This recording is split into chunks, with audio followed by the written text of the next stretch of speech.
Welcome to my YouTube channel physics academy. आज हम class second year physics unit number 15 इस circuit के most important topic RLC series circuit हम start करेंगे। RLC series circuit, first of all हम definition लिखेंगे। The circuit in which a resistor, an inductor and a capacitor is connected in series with AC source is called RLC series circuit.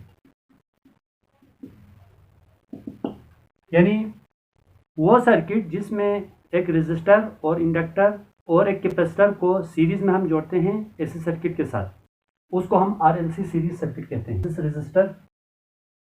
Resistor को zigzag line से show करते हैं, तो हम are से show करते हैं। फिर इंडक्टर को जोड़ें, कॉइल है, सोलेनॉइड है, इंडक्टर को एल से शो करते हैं। फिर कैपेसिटर को दो पैरेलल लाइन से शो करते हैं, इसका सिंबल है सी। इन तीनों को हमने सीरीज के साथ जोड़ा है एक एसी सोर्स से।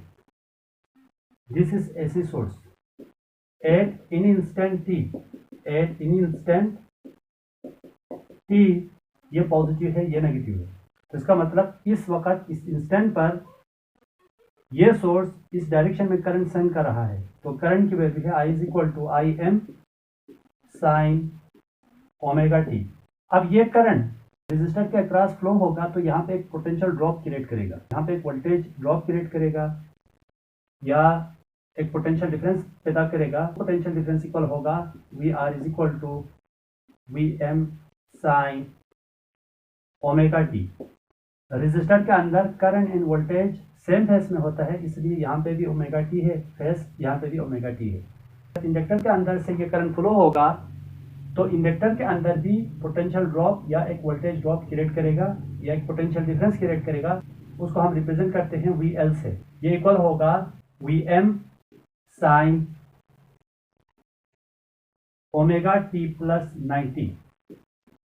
इंडक्टर के अंदर वोल्टेज करंट से 90 डिग्री आगे होता है, इसलिए करंट का फेस ओमेगा टी है, वोल्टेज का फेस ओमेगा टी प्लस 90, यानी कि 90 डिग्री से वोल्टेज आगे होता है इंडक्टर के अंदर।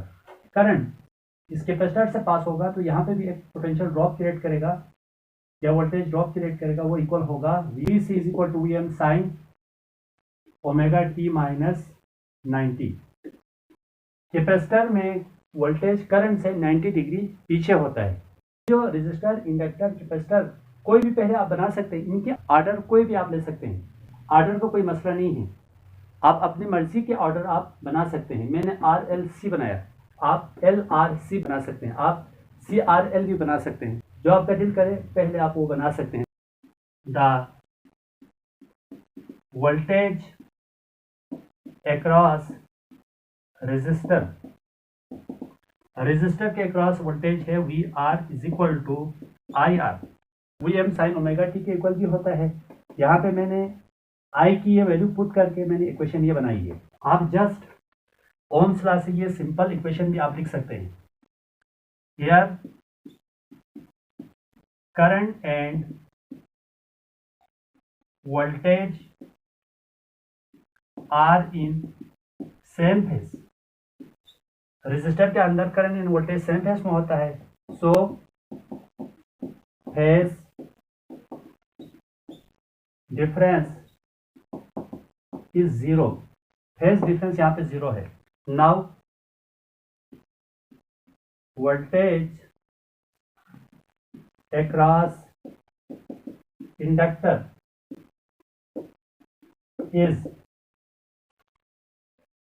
VL = IXL। ये वही ओम्स लॉ है। R की जगह हमने XL लिखा है। इंडक्टर के अंदर रेजिस्टर को एक्सएल से डिनोट करते हैं। आई की ये वैल्यू पुट करेंगे तो इक्वेशन ये बनेगा। आप इसको जस्ट सिंपल इक्वेशन से भी लिख सकते हैं। Here voltage leads the current by pi by 2 or 90 degree. Voltage current से 90 डिग्री आगे है, hence phase difference is 90 degree r pi by 2। voltage across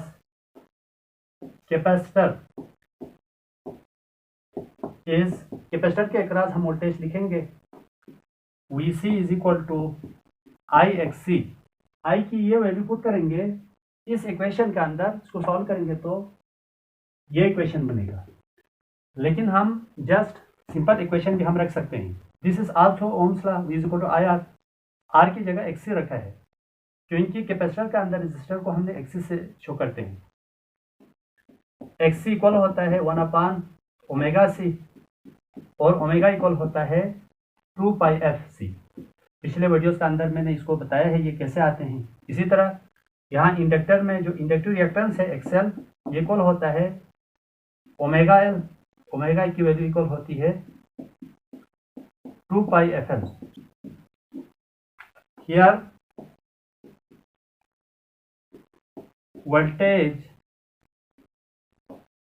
lags behind the current by 90 degree.